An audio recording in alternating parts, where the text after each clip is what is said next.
Guys, welcome back to my YouTube channel. और आज की वीडियो बहुत ही अच्छी होने वाली है और बहुत ही अच्छे टॉपिक पे बात करने वाली हूँ, जो रियल का टॉपिक है, जो कहाँ पे हुआ, इंडिया में हो। इंडिया में एक लड़की थी जो कहाँ रहती थी, कोलकाता में रहती थी। उसके बहुत बड़े बड़े सपने थे।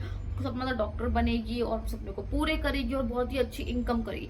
बट उसके साथ कुछ ऐसा हो गया कि उसके सारे सपने एक सेकंड में टूट के बिखर गए। बट मैं आपको ये बोलना चाहूंगी, मे भी शायद कोलकाता में ये पहली बार हो, लेकिन कोलकाता से पहले दिल्ली जैसे बहुत बड़ी जगह में, जो इंडिया का कैपिटल है, उसमें भी गैंग रेप हुआ था। लड़की ऑन द स्पॉट मर गई थी और जो उसके गुनहगार है उसको अभी तक फांसी भी नहीं हुई। और मे भी शायद वो लोग जेल में ना हो, जेल से बाहर हो। तो ये कहानी कोलकाता में एक लड़की की, जिसकी एज थी 31 ईयर, जिसका नाम ममता था और उसका सपना था डॉक्टर बनने का। वो अपने घर से बाहर निकली सपने को पूरे करने, और उसने कितने सारी प्रॉब्लम्स का, डिफिकल्टीज का फेस किया, तब जाके वो यहाँ तक पहुंची कि वो एक कॉलेज में जाके, जिसका नाम था RKJ कॉलेज, उसके अंदर जाके अपनी ट्रेनिंग को कंप्लीट करना चाहती थी। और आप देख सकते हो कि उसकी गलती क्या थी कि उसने 32 आवर्स की नाइट शिफ्ट की और उसको उसके बाद ना कुछ रूम मिला, और उसने इनफैक्ट रूम मांगा भी बट उसको नहीं दिया गया। तो वो हॉल में जाके सो गई, और उसके साथ हॉल में इतनी बड़ी चीज हो गई कि जो हम जिंदगी में कभी नहीं सोच सकते। और वो टाइम था 3 बजे, और आप सोच सकते 3 बजे इतनी बड़ी चीज हो सकती है इंडिया में, तो फिर दिन में और सुबह क्या क्या हो सकता है तो हम सोच भी नहीं सकते। तो वो लड़की सोई थी नॉर्मल, और कुछ गंदी नजर वाले लोग उसके ऊपर आ गया, उसका गैंग रेप किया और उसको मार भी दिया। तो सोचते हो कि सिर्फ गैंग रेप नहीं है, उसको चश्मा लगा हुआ था, उसको चश्मे का लेंस निकाल के उसकी आंख के अंदर डाला गया, उसका आंख अंधा कर दिया, उसको इतना मारा कि उसके ऊपर बहुत सारी इंजरीज आई, और उसका जो पैर था वो 90 डिग्री में तोड़ा गया। तो आप सोच सकते हो कि एक लड़की के साथ क्या क्या हुआ, और उसमें उसकी क्या गलती था, मुझे ये बताओ। उसकी क्या ये गलती थी कि उसने सपना देखा और वो निकल पड़ी सपने को पूरा करने, ये उसकी गलती थी? या वो हॉल में जाके सो गई, ये उसकी गलती थी? या उसे कोई छोटे कपड़े पहने थे, तो ये भी उसकी गलती नहीं? या वो कोई क्लब या कोई पार्टी करके, ये उसकी गलती थी? कोई गलती नहीं थी। कोई गलती ना होने के बाद भी एक लड़की इतना बड़ी चीज हो चुकी है। और ये कोई पहली चीज नहीं, इससे पहले भी बहुत सारे केसेस हुए हैं। और मैं मतलब यही सोचू कि इसके बाद अभी नेक्स्ट किसकी बारी होने वाली है। अभी तो ये लड़की है, बट अगली पता नहीं कौन है, और मालूम नहीं मुझे कि अगली के साथ हो भी चुकी होगी ये चीज। तो आप सोच सकते हो इंडिया में सेकंड सेकंड में कितने रेप होते हैं, और ये रेप चीज कंटिन्यूस चली रही है। इसका खाली रेप ही नहीं किया गया, इसको मारा गया, और इसको मतलब इतनी बुरी तरह मारा और उसको पूरा का पूरा जला दिया गया ऑन द स्पॉट। तो आप सोच सकते हो कि ये हमारा इंडिया का हाल है, जिसको हम लोग सोचते कि इंडिया सेफ है, बट इंडिया सेफ नहीं है। और मैंने इससे पहले एक और चीज सुनी थी, मैं आपको बता देती हूँ। हमारे कंट्री में टूरिस्ट लोग आए थे जो है ब्राजील से, वो कहाँ गए थे, गोवा घूमने गए थे। और उन लोगों ने क्या गलती किया कि वो टेंट में जाके सो गए, लेकिन यस, उसकी लड़की के साथ भी गैंग रेप हुआ, और उसके हस्बैंड को बहुत बुरी तरह मारा गया, जिससे वो लोग गैंग रेप से चीज लड़कियां कर ले। उसका गैंग रेप तो लोगों ने कर लिया, लेकिन हाँ, उसको मारा नहीं, तो बच गई। वो बच के फिर अपनी कंट्री में वापस चली गई। तो आप सोच सकते हो कि टूरिस्ट लोग साथ ये चीज सकते हैं, जो लोग इंडिया में रह रहे हैं उनके साथ तो क्या क्या नहीं हो सकती। मैं तो ये पूछूं, क्या क्या नहीं हो सकता। तो जब लड़की के साथ इतना बड़ा केस हुआ, तो हॉस्पिटल ने उसके मम्मी पापा को कॉल किया और उसको ये बोला कि आपकी बेटी बीमार है, आप जल्दी से जल्दी आ जाओ हॉस्पिटल। उनको ये बोल के, झूठ बोल के बुलाया गया हॉस्पिटल में। और जैसे ही उसके मम्मी पापा हॉस्पिटल पहुंचते हैं, तो उनसे ये बोलते हैं कि आपकी बेटी ने सुसाइड कर लिया, जो कि बात बिल्कुल भी सच नहीं थी, झूठ थी। और उसके मम्मी पापा को 3 घंटे वेट कराया, और उसके बाद जब उसके पापा उस लड़की की लाश देखते हैं, आप सोच भी नहीं सकते कि उसके ऊपर क्या बीती हुई, कि अपनी बेटी को देखते हैं वो, इतना उसको इंजरी हुआ और उसको कहाँ कहाँ से खून नहीं निकला। मैं तो ये सोचती हूँ, तो क्या ये है हमारा इंडिया देश? अभी तो माँ बाप को 3 घंटे वेट कराया उसको अपनी बेटी से ना मिलने को, तो कैसे आप ये सब चीजें कर सकते हो? जिनकी बेटी अब उनको, उनसे ही उनको नहीं मिलने दे रहे, तो बाहर वाले तो बहुत दूर की बात है। तो आप सोच सकते हो कि इंडिया कैसा होता जा रहा है डे बाय डे।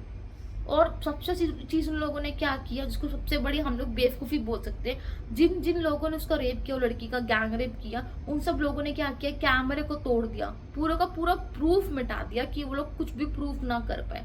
बट अभी मैंने लेटेस्ट में पढ़ा भी है कि एक संजय रॉय करके उसको पकड़ा गया है। ठीक है यार, वो पकड़ा गया, ओके, बट और भी तो लोग थे ना वो गैंग में, वो अकेला नहीं था। बाकी लोग कहाँ है, कहाँ चले गए बाकी लोग? और जो लोग प्रोटेस्ट कर रहे, ठीक है, आप बिल्कुल सही करो, मैं इनफैक्ट खुद भी चाहती हूँ कि उसको जस्टिस मिले, लेकिन लड़की तो चली गई ना, लड़की तो वापस कभी नहीं आ सकती। उसके माँ बाप पे क्या बीत रहा होगा ये हम सोच भी नहीं सकते। प्रोटेस्ट तो इंडिया में बहुत सारी होती है, बट उसको फांसी कब मिलेगी मैं तो ये सोच रही हूँ। अगर उसको ऑन द स्पॉट फांसी मिली जाए तो बाकी सब लड़के इंडिया में डरे, बट इंडिया में ऐसा नहीं है। इंडिया में एक बंदे को सजा दिलाने में बहुत टाइम लग जाता है, और जितनी आप मेरी खुद की उम्र बीत जाएगी तब जाके उसको शायद से आएगा फांसी का, कि हाँ फाइनली उसको फांसी हो चुकी है। तब सोच सकते हो कि इंडिया में कितना टाइम लगता है एक बंदे को फांसी दिलाने में। तो यही रीजन है कि अब देखो ना, ये सब चीजें हुई है इसके साथ, बाकी लड़कियों में कितना डर बैठ गया होगा। खुद सोचो, इंडिया में कितनी सारी लड़कियां, बहुत बड़ी पॉपुलेशन है इंडिया के अंदर, तो बाकी लड़कियों को क्या हाल होने वाला है ये मैं सोच भी नहीं सकती। इसलिए लोग मोस्टली क्यों इंडिया से अब्रॉड रहते हैं, यही रीजन है कि अगर हम अब्रॉड की बात करते हैं, अब्रॉड में क्या ऑन द स्पॉट चीजें को सॉल्व किया तो ऑन द स्पॉट बंदे को मारा जाता है, फांसी लगाई जाती है। तो ये डिफरेंस है इंडिया में और एक अब्रॉड में। इंडिया में आप कितना भी प्रोटेस्ट कर लो, कुछ भी कर लो, ठीक है यार, उसके गुनाहगार शायद से पकड़े जाए, बट उनको फांसी कब होगी तो मेन क्वेश्चन। फांसी होगी उनको 10, 15, 20 साल के बाद, तब तक पता नहीं आप कहाँ से कहाँ पहुंचोगे। तो ये है इंडिया की सिचुएशन। और अगर मैं लड़कियों को यही बोलूंगी कि आप जब भी घर से बाहर निकले तो अकेले मत जाओ, हमेशा अपने फैमिली के साथ ही प्रेफर करो, क्योंकि तब कोई अगर कोई आपके साथ है ना तो आप डेफिनेटली सेफ हो। अगर कोई आपके साथ नहीं है तो आपके साथ कहीं भी कुछ भी हो सकता है, क्योंकि इंडिया में मैंने खुद आज तक कोई कैमरे कुछ नहीं देखे, तो मैं क्या ही बोलूँ इंडिया के बारे। बट मैं यही चाहूंगी कि उस लड़की को ऐसा जस्टिस मिले, और जो हुआ उसके साथ बहुत ही गलत हुआ है। और ये मतलब एक हॉल के अंदर कैसे हो सकता है मैं खुद नहीं सोच सकती, हिम्मत आई कहाँ से उन लोगों के अंदर। और मुझे ऐसा लगता है कि इसमें 3 बजे उसका हुआ और किसी ने उसकी आवाज तक ना सुनी, ये तो मैं मान ही नहीं सकती। हो ना हो कहीं ना कहीं इसमें हॉस्पिटल भी मुझे इन्वॉल्व लग रहा है। आप मुझे बताइए कि हॉस्पिटल इन्वॉल्व है या नहीं है, क्योंकि मुझे ऐसा लगता है कि कहीं ना कहीं इन्वॉल्व है उसके साथ, गैंग रेप के साथ। तो जब मैंने सुनी तो मैं खुद ये चीज सुन के हैरान हो गई, यार उसको तुम लोगों ने रेप तो कर दिया, बट तुम उसको मार कैसे सकते हो, और रेप भी कैसे कर। रेप भी बहुत बड़ी चीज है यार, एक लड़की का पूरा रेप हो गया तो बाकी लड़कियां कैसे इंडिया में रहेगी, क्या बाकी लड़कियां सेफ है इंडिया में, मेरा ये क्वेश्चन है। और ज्यादा जल्दी लड़की को जस्टिस मिले, क्योंकि इसमें उसकी कोई गलती नहीं थी, उसका कुछ भी गलत नहीं था। उसने ये नहीं सपना देखा ये उसकी गलत है, या वो जॉब कर रही थी वो उसकी गलत है। और ये सब वीडियो बाकी सब डॉक्टर्स के लिए भी है, जो लोग बन चुके हैं या जो लोग बनना चाहते हैं, तो आप देख सकते हो, समझ सकते हो कि डॉक्टर की लाइफ कितनी अब टफ होती जा रही है। एक तो पहले एग्जाम करना, वो एग्जाम को क्रैक करना वो टफ है, और डॉक्टर का जो खर्चा है वो उठाना टफ होता है। पता नहीं उसके बाप ने कैसे अरेंज किया होगा पैसे, मे भी शायद से लोन लिया हो, क्या किया हो तो वही जानते हैं। लेकिन आप सोचते हो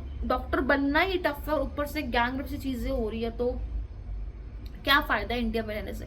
इससे तो बढ़िया कि हम लोग इंडिया छोड़ के कहीं बाहर ही चली जाए, खास के लड़कियों के लिए। लड़कों के लिए तो इंडिया बढ़िया है, बट हमारे लिए क्या, हमारे लिए तो इंडिया कुछ नहीं है ना।